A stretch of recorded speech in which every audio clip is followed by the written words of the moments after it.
सनम को जोहार जय मसी सरी मसल न्यूज चैनल आपे सनम को सगुन अताम दाराम चलाना वीडियो रे जहां दो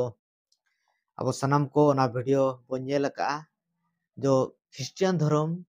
चिदा को प्रचार तहन ओना रे तीन गान कारण और ओना वीडियो को पाले नेल काते जुदी बाबो नेल का तारे लिंक रे जहां तो लाता रे लिंक रे आपे चलाव काते पे नाम दाड़े ओना वीडियो डिस्क्रिप्शन रे ओना शामिलोग कना तो ओंडे तीन गान रीजन कारण बो नेले तहन जे तेहन इसी हड़ को से मसी हड़ को चेदा को आको धर्म को प्रचारेआ आयमा हड़ दो बाको प्रचारेआ मेनखान नुकु चेदा को प्रचारेआ ओंडे तीन गान रीजन आपे को आर ओना वीडियो रे पे ᱧᱟᱢ मेनखान तेहें आर हों दोसर वीडियो रे आर नोडे ओना रेया जहां दो आयमा कारण मेना मेनखान नोडे तीन गान कारण आर हो दर्शाव लगित ते आर आपे को बड़ाय होचो लगित ते आर नोडे नोआ वीडियो माध्यम ते आपे को जेमन पे बड़ाय दाड़िया तेहें जहां मिटन दोसर मसी को चेतार बार बार हिजुक कना आर नोआ कॉम्प्लेन से क्लेम हिजुक कना जे क्रिश्चियन हड़ को चेदा को धर्म को प्रचारे आयमा एटा धर्म हड़ को मा बाको प्रचारे जेमन बुद्ध जैन और मुसलमान एमान तेमान को जहां मेना को मेनखान सरी कथा दो नोआ कना उनको को प्रचारे गया मेनखान मसी हड़ को जहां लेका को प्रचारे और जहां रफ्तार ते उनका और एटा रिलीजन बांग प्रचारों कना तो ओना खातिर ते आयमा हड़ नोआ को दबिया जे चेदा नुकु को प्रचारेआ तो ओना रे तेहें और अब को आर किछि विषय बो बड़ाय दाड़ेया और नोआ रे रीजन चेक कना मेनते तो अब सामना रे साउते जहां दो मेनाया और दुखिया अबू और नोआ तो चेत और कारण उनका मेना जहां पड़ रहे तो थे यीशु मसीह इसे हड़ तो यीशु मसीह को प्रचार करना जहाँ की आबो बो नेलेत कना जो बाइबल खना रे कारण मेना कारण ते तेहें को प्रचार कन गया जहाँ की नोआ दो यीशु मसीह आदेश कना जहाँ होते ते को जहाँ खातिर को प्रचार कना यीशु मसीह जहाँ टे को पतियब कना और उनी आदेश कन कारण ते तेहें ईसाई हड़ को प्रचार कना तो बाइबल खना जखन बो नेला और ओना दो सीधा सीधी बो नेला जे जहाँ की माथ्यू ओल का भगी संवाद रे और 28 रेना जखन 18 खना बो नेला और ओंडे यीशु मसीह जखन आजा जीवित बेरेट एन पोरे और नोआ धरती रे 40 दिन ताहे कान ओना समय रे मुचाद ओक्ते रे चेला को सला नोआ कथाय लई का आरे रोड का कुआ जे ओंडे जखन बो नेलेत कना 18 खना ओना 20 पद हबी और ओंडे अड़ी साफा साफाय ओलेत कना जे नोडे मेनेत कना और यीशु दो उनको ठेन हेज सुरेनते गालमारावत कुआ मेतात कुआय सेरमा रे और ओत रे सनाम एक्तियरी इन ठेन एम अकना चेद मेनेत कना सेरमा रे और ओत रेना सनाम एक्तियरी दो इन ठेन एम अकना इन पुरे बो नेलेत कना और 19 रे ओलेत कनाय मेन सेन काते सनाम जत को चेला कोपे और बाबा और हपन और सनत जीव nyutum te baptis kope और इनिंग हुकुम अकात पे जोतोआ दोहो हो चेत आकोपे और नेल पे इन दो जाओ हिलो आपे तुलु मिनैया जुग मुचाद हबी ये तो नोडे बो नेलेत कना जे बाइबल सीधा सीधी रोडेत कना जे नोआ दो यीशु मसीहा आदेश कना जहां आदेश तेहें ये जोतो क्रिश्चियन बोया को और ओना को मनावेत कना और जेहेतु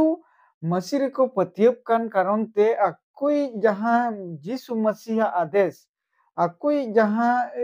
जहां मसीह और उन्हीं को प्रचार लगित ते नोआ दो मसीह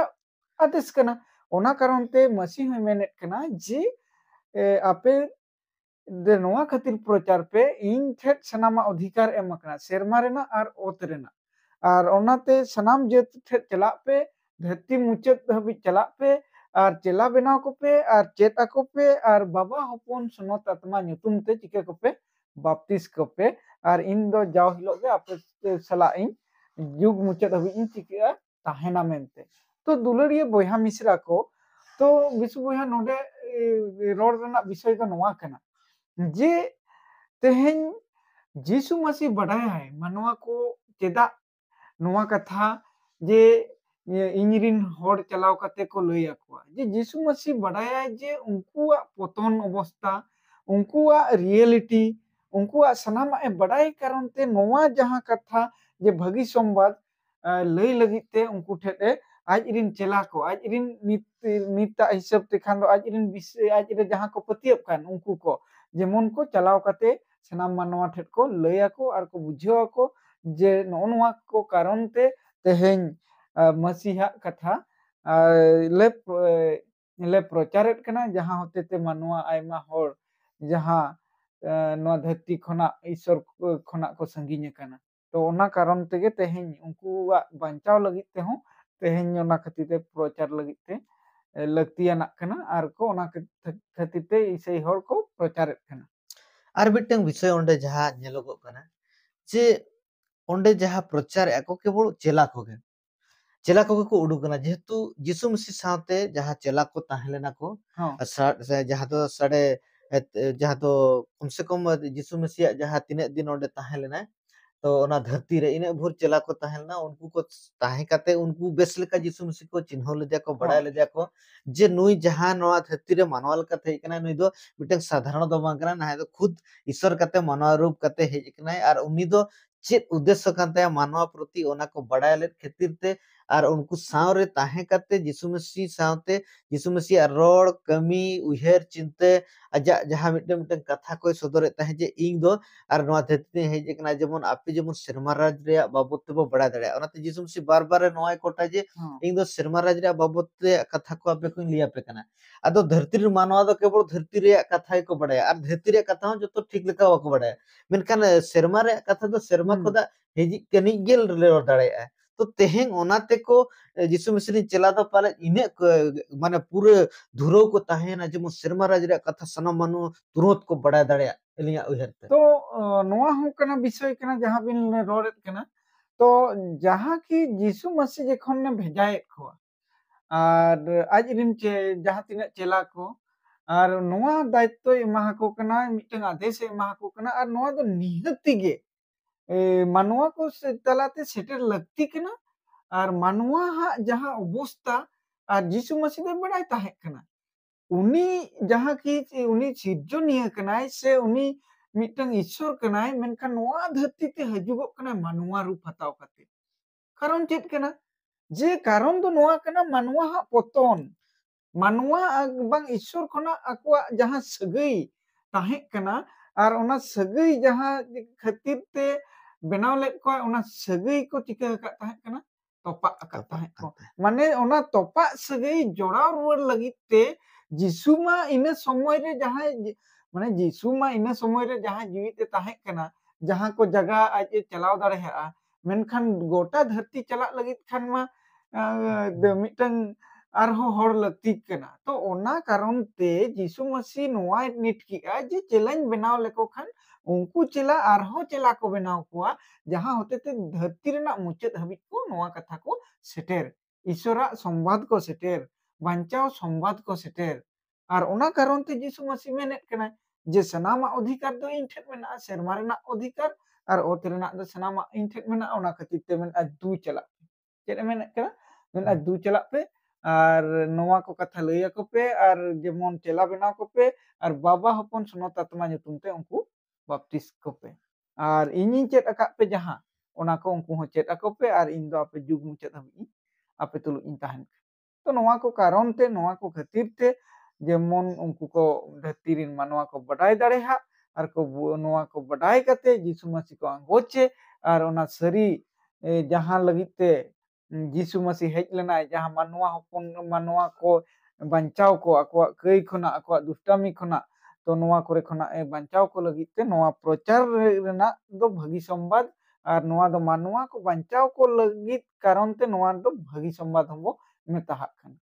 तो नोआ कारण ते प्रचार लगित ते और क्रिश्चियन हर को प्रचारेत कना और को प्रसारेत कना और चेत उनका कारण को जदि अबिन शामिल सनाय बिना तो दोसरा हो नोआ हो विषय कना जहां की नोआ खातिर प्रचार कना से नोआ खातिर क्रिश्चियन हर को प्रचारा से हर को लैया कोआ जे सरिया को प्रचार बांगमा सरिया को स्प्रेड तो नोआ कारण ते हम मिटन को प्रचारा और खुद यीशु मसीह हो नोआ कथा रोड़ का जे नोआ कथा रोड़ का जेखन जोहन ओलका भागी संवाद रे और ओना 14 अध्याय रेना और ओना जेखन बो नेला 6 पद 6 पद रे यीशु मसीह नोआ रोड़ का यीशु मेताय कना ᱦᱚᱨᱛᱮᱫ ᱟᱨ ᱥᱟᱹᱨᱤᱛᱮᱫ ᱟᱨ ᱡᱤᱭᱚᱱ ᱛᱮᱫ ᱫᱚ ᱤᱧ ᱠᱟᱹᱱᱟᱹᱧ, ᱤᱧ ᱦᱚᱛᱮᱛᱮ ᱵᱟᱝᱠᱷᱟᱱ ᱚᱠᱚᱭ ᱦᱚᱸ ᱵᱟᱵᱟ ᱴᱷᱮᱱ ᱫᱚ ᱵᱟᱠᱚ ᱥᱮᱴᱮᱨᱚᱜᱼᱟ। ᱛᱚ ᱫᱩᱞᱟᱹᱲᱤᱭᱟᱹ ᱵᱚᱭᱦᱟ ᱢᱤᱥᱨᱟ ᱠᱚ, ᱛᱚ ᱱᱚᱰᱮ ᱵᱚ ᱧᱮᱞ ᱠᱮᱜᱼᱟ ᱡᱮ ᱱᱚᱣᱟ ᱠᱷᱟᱹᱛᱤᱨ ᱯᱨᱚᱪᱟᱨᱚᱜ ᱠᱟᱱᱟ ᱡᱮ ᱥᱟᱹᱨᱤᱭᱟᱜ ᱥᱯᱨᱮᱰ ᱵᱟᱝ ᱥᱟᱹᱨᱤᱭᱟᱜ ᱯᱨᱚᱥᱟᱨ। ᱛᱚ ᱱᱚᱰᱮ ᱡᱤᱥᱩ ᱢᱟᱹᱥᱤ ᱦᱚᱸ ᱠᱷᱩᱫ ᱱᱤᱡᱮ ᱟᱡ ᱱᱚᱣᱟᱭ ᱨᱚᱲᱮᱫ ᱠᱟᱱᱟ ᱦᱚᱨᱛᱮᱫ ᱟᱨ ᱥᱟᱹᱨᱤᱛᱮᱫ। ᱦᱚᱨᱛᱮᱫ ᱦᱚᱸ ᱡᱤᱥᱩ ᱠᱟᱱᱟᱭ ᱟᱨ ᱥᱟᱹᱨᱤᱛᱮᱫ ᱦᱚᱸ ᱡᱤᱥᱩ ᱠᱟᱱᱟ, ᱡᱟᱦᱟᱸ ᱦᱚᱛᱮᱛᱮ ᱟᱵᱚ ᱚᱱᱟ ᱥᱟᱹᱨᱤᱛᱮᱫ ᱵᱚ ᱵᱟᱰᱟᱭ ᱞᱮᱠᱷᱟᱱ ᱟᱨ ᱥᱟᱹᱨᱤᱛᱮᱫ ᱨᱮᱱᱟᱜ ᱦᱚᱨ ᱵᱚ ᱟᱵᱚ ᱵᱚ ᱟᱯᱱᱟᱨ ᱞᱮᱠᱷᱟᱱ ᱛᱮᱦᱮᱧ ᱱᱚᱰᱮ ᱵᱟᱭᱵᱮᱞᱮ ᱨᱚᱲᱮᱫ ᱠᱟᱱᱟ। ᱛᱚ ᱵᱟᱭᱵᱮᱞ ᱱᱚᱣᱟ ᱠᱟᱛᱷᱟᱭ ᱨᱚᱲᱮᱫ ᱠᱟᱱᱟ ᱟᱨ ᱦᱚᱨᱛᱮᱫ ᱟᱨ ᱥᱟᱹᱨᱤᱛᱮᱫ ᱟᱨ ᱡᱤᱭᱚᱱ ᱦᱚᱸᱧ ᱤᱧ ᱠᱟᱱᱟ।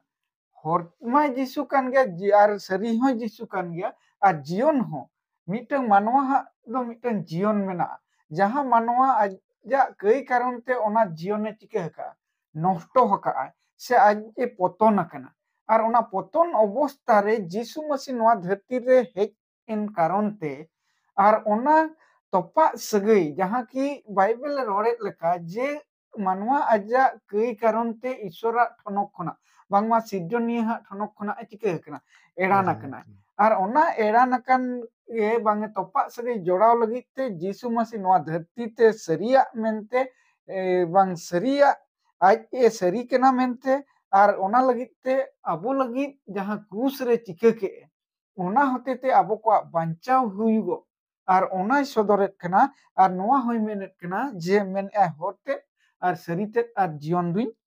ᱤᱧ ᱠᱟᱱᱟ, ᱤᱧ ᱵᱟᱝᱠᱷᱟᱱ ᱫᱚ ᱚᱠᱚᱭ ᱦᱚᱸ ᱵᱟᱵᱟ ᱴᱷᱮᱡ ᱫᱚ ᱵᱟᱠᱚ ᱥᱮᱴᱮᱨᱚᱜᱼᱟ। ᱛᱮᱦᱮᱧ ᱟᱵᱚ ᱵᱟᱵᱟ ᱴᱷᱮᱡ ᱥᱮᱴᱮᱨᱚᱜ ᱵᱟᱝ ᱥᱤᱨᱡᱚᱱᱤᱭᱟᱹ ᱵᱟᱵᱟ ᱴᱷᱮᱡ ᱥᱮᱴᱮᱨᱚᱜ ᱠᱷᱟᱱ ᱡᱤᱥᱩ ᱢᱟᱹᱥᱤ ᱦᱚᱛᱮ ᱛᱮᱵᱚ ᱥᱮᱴᱮᱨ ᱫᱟᱲᱮᱭᱟᱜᱼᱟ। ᱛᱚ ᱚᱱᱟ ᱠᱟᱨᱚᱱ te ᱛᱮᱦᱮᱧ ᱡᱮᱢᱚᱱ ᱢᱟᱱᱣᱟ ko ᱵᱟᱰᱟᱭ ᱢᱟ ᱟᱨ ᱢᱟᱱᱣᱟ ko ᱱᱚᱣᱟ ᱤᱫᱤ ᱠᱟᱛᱮ ᱟᱠᱚᱣᱟᱜ ᱡᱤᱭᱚᱱ ᱨᱮᱠᱚ ᱟᱸᱜᱚᱪ ᱢᱟ ᱟᱨ ᱢᱤᱫᱴᱟᱝ ᱢᱟᱱᱣᱟ ᱡᱩᱫᱤ ᱡᱤᱥᱩ ᱢᱟᱹᱥᱤ ᱟᱸᱜᱚᱪ ᱠᱮᱫᱮᱭᱟᱭ ᱟᱨ ᱡᱤᱥᱩ ᱢᱟᱭ ᱦᱚᱨ ᱠᱟᱱᱟ ᱟᱨ ᱡᱤᱭᱚᱱ ᱦᱚᱸ ᱠᱟᱱᱟᱭ ᱟᱨ ᱥᱟᱹᱨᱤ ᱦᱚᱸ ᱠᱟᱱᱟᱭ ᱟᱨ ᱚᱱᱟ ᱦᱚᱛᱮᱛᱮ ᱵᱟᱵᱟ ᱴᱷᱮᱡ ᱵᱟᱝᱢᱟ ᱥᱤᱨᱡᱚᱱ ᱵᱟᱵᱟ ᱴᱷᱮᱡ ᱵᱟᱝ ᱟᱡ ᱥᱤᱨᱡᱚᱱᱤᱭᱟᱹ ᱴᱷᱮᱡ ᱮ ᱥᱮᱴᱮᱨ ᱫᱟᱲᱮᱭᱟᱜᱼᱟ। ᱟᱨ ᱚᱱᱟ ᱨᱮᱱᱟᱜ ᱜᱚᱦᱟ ᱫᱚ ᱡᱤᱥᱩ ᱢᱟᱹᱥᱤ ᱠᱷᱩᱫ ᱮ ᱮᱢ ᱟᱠᱟᱜᱼᱟ। ᱟᱨ ᱡᱟᱦᱟᱸ ᱦᱚᱛᱮᱛᱮ ᱟᱡ ᱱᱚᱣᱟ ᱫᱷᱟᱹᱨᱛᱤ ᱨᱮ ᱦᱮᱡ ᱠᱟᱛᱮ ᱢᱟᱱᱣᱟ ko ᱴᱷᱮᱡ ᱮ ᱥᱚᱫᱚᱨᱚᱜ ᱠᱟᱱᱟ ᱟᱨ ᱢᱟᱱᱣᱟ ᱴᱷᱮᱡ ᱱᱚᱣᱟ ᱠᱟᱛᱷᱟᱭ ᱨᱚᱲᱮᱫ ᱠᱟᱱᱟ ᱦᱚᱨᱛᱮᱫ ᱟᱨ ᱥᱟᱹᱨᱤᱛᱮᱫ ᱟᱨ ᱡᱤᱭᱚᱱ ᱫᱩᱧ ᱤᱧ ᱠᱟᱱᱟ। ᱛᱚ ᱚᱱᱟ ᱠᱟᱨᱚᱱ te ᱛᱮᱦᱮᱧ ᱠᱷᱨᱤᱥᱴᱤᱭᱟᱱ ᱦᱚᱲ ᱠᱚᱠᱚ ᱯᱨᱚᱪᱟᱨᱮᱫ ᱠᱟᱱᱟ ᱟᱨ ᱠᱚ ᱯᱨᱚᱥᱟᱨᱮᱫ ᱠᱟᱱᱟ ᱟᱨ ᱱᱚᱣᱟ ᱜᱮ ᱢᱤᱫᱴᱟᱝ ᱦᱚᱸ ᱱᱚᱣᱟ ᱦᱚᱸ ᱢᱤᱫᱴᱟᱝ ᱠᱟᱨᱚᱱ ᱠᱟᱱᱟ ᱡᱟᱦᱟᱸ ᱠᱤ ᱟᱵᱚ ᱵᱚ ᱪᱮᱫᱮᱫ ᱠᱟᱱᱟ ᱟᱨ ᱵᱚ ᱵᱟᱰᱟᱭ ᱫᱟᱲᱮᱭᱟᱜ ᱠᱟᱱᱟ। ᱛᱮᱦᱮᱧ ᱦᱚᱭᱛᱚ ᱟᱭᱢᱟ ᱦᱚᱲ ᱫᱚᱥ ᱨᱳᱯ ᱠᱚ ᱮᱢᱮᱫ ᱠᱟᱱᱟ ᱡᱮ ᱠᱚ ᱪᱮᱫᱟᱜ ᱠᱚ ᱯᱨᱚᱪᱟᱨᱮᱫ ᱠᱟᱱᱟ, ᱪᱮᱫ ᱠᱷᱟᱹᱛᱤᱨ ko ᱯᱨᱚᱪᱟᱨᱮᱫ ᱠᱟᱱᱟ, ᱱᱚᱣᱟ ᱠᱟᱱᱟ ᱵᱚᱭᱦᱟ ᱤᱭᱟᱹ ᱯᱨᱚᱪᱟᱨ ᱨᱮᱱᱟᱜ ᱵᱤᱥᱚᱭ ᱫᱚ। ᱱᱚᱣᱟ ᱫᱚ ᱢᱤᱫᱴᱟᱝ ᱡᱤᱥᱩ ᱢᱟᱹᱥᱤ ᱥᱟᱹᱨᱤᱭᱟᱜ ᱨᱮᱱᱟᱜ ᱜᱚᱦᱟ ᱡᱚᱠᱷᱚᱱ ᱱᱚᱣᱟ ᱫᱷᱟᱹᱨᱛᱤ ᱨᱮ ᱮᱢᱮᱫ ᱠᱟᱱᱟᱭ ᱟᱨ ᱟᱡ ᱨᱮᱱ ᱪᱮᱞᱟ ᱦᱚᱸ ᱚᱱᱟ ᱥᱟᱹᱨᱤᱭᱟᱜ ᱨᱮᱱᱟᱜ ᱜᱚᱦᱟ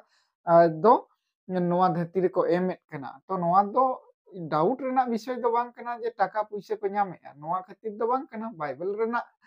ᱥᱟᱹᱨᱤ ᱠᱟᱛᱷᱟ ᱠᱟᱱᱟ। तो दुखिया बया जे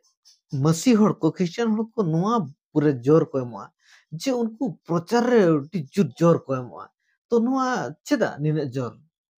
तो नोआ खातिर हों जोर को एमा चेदा जे बाइबल गे ओना रेना स्पष्टता कना बाइबल गे क्लियर लेकाते आबो कोई बड़ाई हचे बुना बुझाव हचे बुना जे चेदा को प्रचार आर चेदा जोर को एमा कना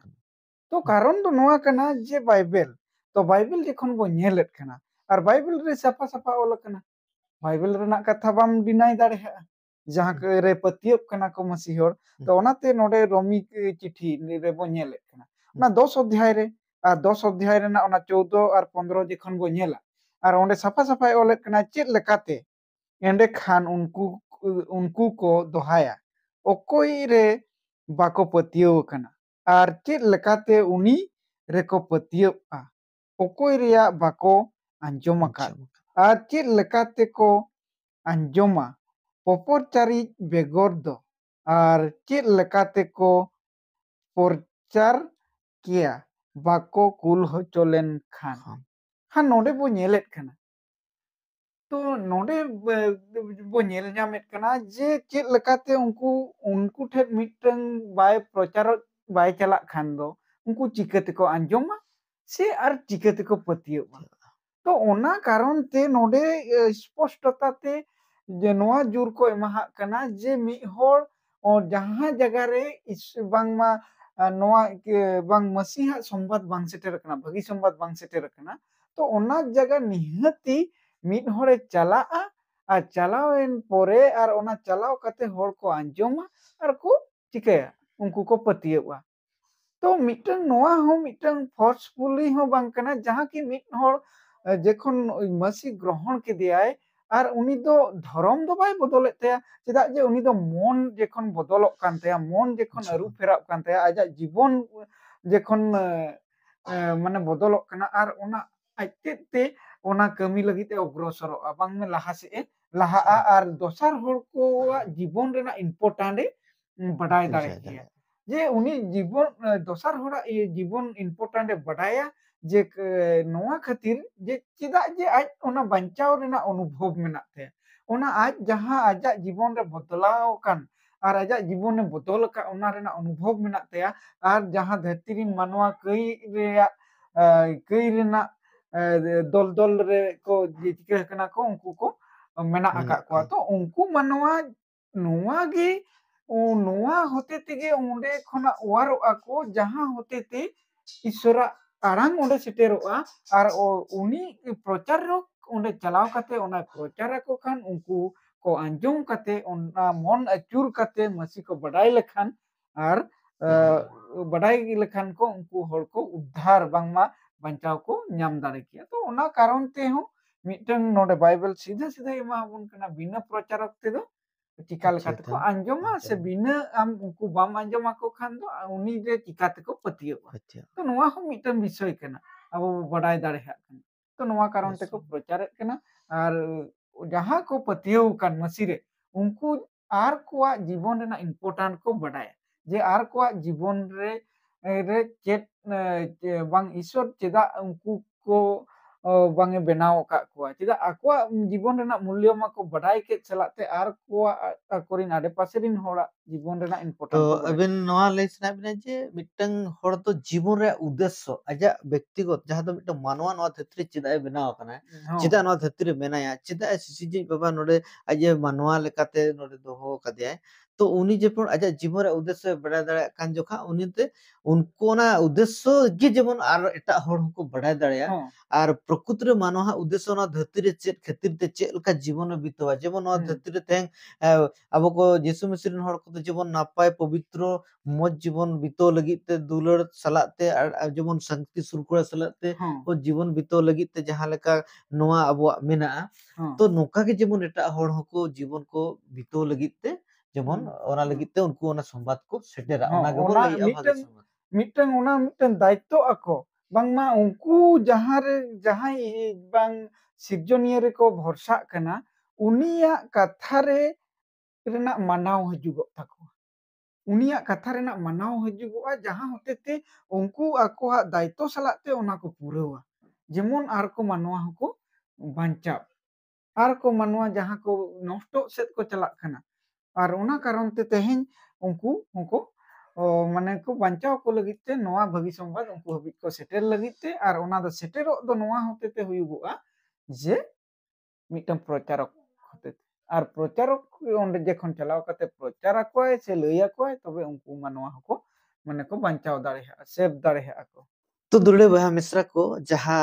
रीजन से कारण बन जेल के जे चिदा को प्रचार ओंडे खदा जहाँ मिद बार रीजन बन जेल के जेमन की नवा तो खुद यीशु मसीह आदेश कना सिसिजी बाबा आर नवा यीशु मसीह चिदा नवा धरती ते भेजा के दिया उनी ओकोय कना उनी चेद चिके आय आर ओना को जेमन सनम मानवा को बढ़ाई दाड़िया सरी गे मानवा लगित ते आर मिटे सृजनीय बाबा व्यवस्था चेद कना उद्धार रे बाबत ते ओना सला ते बन जेल के जे मिटन सरिया दो আর উনি দো সেরি কানা যিশু মসিহ ওনাতে ওনা সেরিয়া কথা যেমন কো হর কো বাড়ায় দাড়ায় লাগিতে আর ওনা সেরিয়া রে প্রচার যেমন খুদ যিশু মসিহ লই কে লেকা আর ওনা সালাত তো বন যেলে যে জীবরে উদ্দেশ্য নোয়া ধরতি রে মানবা যেতে বড়ে বাড়ায় দাড়ায় কানা যিশু মসিহ হেজেন পরেতে আর ওনাতে বাইবেল নোয়া সদরাজ যে আর যিশু মসিহ হর কো দো উনকু দো কো নাওয়া রু কানা আর উনকু দো মারিয়া দো চালাও কানা মেনখান নাওয়া को नावा सिरजन से नावा सृष्टि को बनाव काना আর ওনা কো বন যেল কে জীবনে মিটং महत्वपूर्ण उद्देश्य उनको बड़ा दड़ा काना सलाते जे उनको आरो नोआ बो बड़ा अच्छे ईश्वर कथा जहां दो अडी दामन कथा कना ᱟᱨ ᱚᱱᱟ ᱨᱮᱭᱟᱜ ᱢᱚᱦᱚᱛᱛᱚ ᱵᱟᱲᱟᱭ ᱠᱟᱛᱮ ᱦᱚᱲ ᱠᱚᱴᱷᱮᱱ ᱥᱮᱴᱮᱨᱚᱜ ᱞᱟᱹᱜᱤᱫ ᱛᱮ ᱢᱤᱫᱴᱟᱝ ᱢᱟᱫᱽᱫᱷᱚᱢ ᱫᱚ ᱱᱚᱣᱟ ᱠᱟᱱᱟ ᱡᱮ ᱩᱱᱠᱩ ᱠᱟᱛᱷᱟ ᱢᱟᱫᱽᱫᱷᱚᱢ ᱥᱮ ᱯᱨᱚᱪᱟᱨ ᱢᱟᱫᱽᱫᱷᱚᱢ te ᱟᱨ ᱩᱱᱠᱩ ᱴᱷᱮᱱ ᱥᱮᱴᱮᱨᱚᱜᱼᱟ ᱚᱱᱟ ᱠᱟᱛᱷᱟ ᱠᱚ ᱟᱸᱡᱚᱢᱟ ᱟᱨ ᱯᱟᱹᱛᱭᱟᱹᱜ ᱟᱠᱚ ᱟᱨ ᱛᱮᱵᱮ ᱩᱛᱟᱹᱨ ᱡᱤᱥᱩ ᱢᱟᱹᱥᱤᱭᱟᱜ ᱠᱟᱛᱷᱟ ko ᱟᱸᱡᱚᱢ ᱞᱮᱠᱷᱟᱱ ᱩᱛᱟᱹᱨ ᱢᱟᱹᱥᱤ ᱨᱮᱠᱚ ᱯᱟᱹᱛᱭᱟᱹᱜᱼᱟ ᱪᱮᱫᱟᱜ ᱥᱮ ᱢᱟᱹᱥᱤ ᱨᱮ ᱯᱟᱹᱛᱭᱟᱹᱣ ᱛᱤᱱᱟᱹᱜ ᱤম্ᱯᱚᱨᱴᱟᱱᱴ ᱠᱟᱱᱟ ᱟᱨ ᱱᱚᱣᱟ ᱠᱷᱩᱫ ᱫᱚ ᱟᱵᱚ ᱠᱚᱵᱚ ᱟᱨ ᱵᱟᱭᱵᱮᱞ ᱠᱷᱚᱱᱟᱜ ᱵᱚ ᱧᱮᱞᱮᱜᱼᱟ ᱪᱮᱫᱟᱜ ᱥᱮ ᱡᱤᱥᱩ ᱢᱟᱹᱥᱤ ᱜᱮ ᱱᱚᱣᱟ ᱫᱷᱟᱹᱨᱛᱤ ᱨᱮ ᱢᱟᱱᱣᱟ ko ᱞᱟᱹᱜᱤᱫ ᱛᱮᱭᱟᱜ ᱡᱟᱦᱟᱸ ᱛᱤᱱᱟᱹᱜ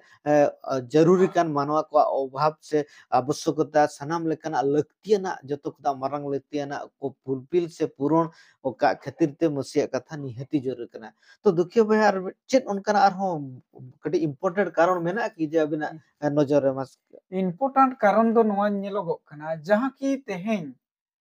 ᱡᱤᱥᱩ ᱢᱟᱹᱥᱤ ᱠᱷᱚᱱᱟᱜ ᱥᱟᱺᱜᱤᱧ ᱨᱮᱱᱟᱜ ᱠᱟᱨᱚᱱ ᱡᱟᱦᱟᱸ ᱠᱤ ᱟᱭᱢᱟ आत्मा नष्टᱚᱜ ᱠᱟᱱᱟ ᱚᱱᱟ ᱟᱡ ᱚᱱᱟ ᱦᱚᱸᱜᱼᱚᱭ ᱟᱛᱢᱟ ᱦᱚᱸ ᱱᱚᱥᱴᱚ ᱫᱚ ᱪᱮᱫ ᱞᱮᱠᱟ ᱠᱟᱹᱴᱤᱡ ᱥᱯᱚᱥᱴ ᱵᱷᱟᱵᱮ ᱵᱤᱱ ᱨᱚᱲ ᱞᱮᱠᱷᱟᱱ ᱦᱩᱱᱟᱹᱝ ᱱᱟᱯᱟᱭ ᱠᱚᱜᱼᱟ ᱡᱟᱦᱟᱸ ᱠᱤ ᱤᱧ ᱢᱟ ᱱᱚᱣᱟ ᱜᱤᱧ ᱨᱚᱲᱟ ᱡᱟᱦᱟᱸ ᱠᱤ ᱢᱟᱱᱣᱟ ᱟᱡᱟᱜ ᱠᱟᱹᱭ ᱠᱟᱨᱚᱱ te ᱤᱥᱥᱚᱨ ᱠᱷᱚᱱᱟᱜ ᱮ ᱥᱟᱺᱜᱤᱧ ᱮᱱᱟ ᱵᱟᱝ ᱤᱥᱥᱚᱨᱟᱜ ᱴᱷᱚᱱᱚᱠ ᱠᱷᱚᱱᱟᱜ ᱮ ᱮᱲᱟᱱᱮᱱᱟ ᱡᱟᱦᱟᱸ ᱠᱟᱨᱚᱱ te ᱟᱭᱢᱟ आत्मा ᱛᱮᱦᱮᱧ ᱟᱡᱟᱜ ᱛᱮᱦᱮᱧ ᱟᱡ ᱴᱷᱮᱱ ᱵᱮᱫᱷᱚᱨᱢᱤ ᱟᱡᱟᱜ ᱵᱮᱫᱷᱚᱨᱢᱤ ᱠᱟᱨᱚᱱ te ᱛᱮᱦᱮᱧ ᱱᱚᱥᱴᱚ ᱥᱮᱫ ᱪᱟᱞᱟᱜ ᱠᱟᱱ ᱛᱟᱭᱟ तो ᱚᱱᱟ ᱠᱚ ᱠᱟᱨᱚᱱ te ᱛᱮᱦᱮᱧ ᱡᱤᱥᱩ ᱢᱟᱹᱥᱤ ᱱᱚᱣᱟ ᱫᱷᱟᱹᱨᱛᱤ te ᱦᱮᱡ ᱮᱱᱟᱭ ᱟᱨ ᱡᱤᱥᱩ ᱢᱟᱹᱥᱤ ᱫᱷᱟᱹᱨᱛᱤ te ᱦᱮᱡ ᱮᱱ ᱦᱚᱛᱮ te ᱢᱟᱱᱣᱟ ko पुनर्बार ᱚᱱᱟ आत्मा जेमन आलो नष्टोग लगित ते क्रूस रे आजाग जीवी आलाय कियाय खाली जीवी आलाय सुमुंग दो बांगा मेनखान पे माहा पोरे जीवित बेरेद नाय आर नोआ गारंटी आर हो एमा को कना जेमन इन चेद लकाइन जीवित बेरेद ना ओंका गे मिद दिन हिलो नुकु मानवा हो को जीवित बेरेदोगा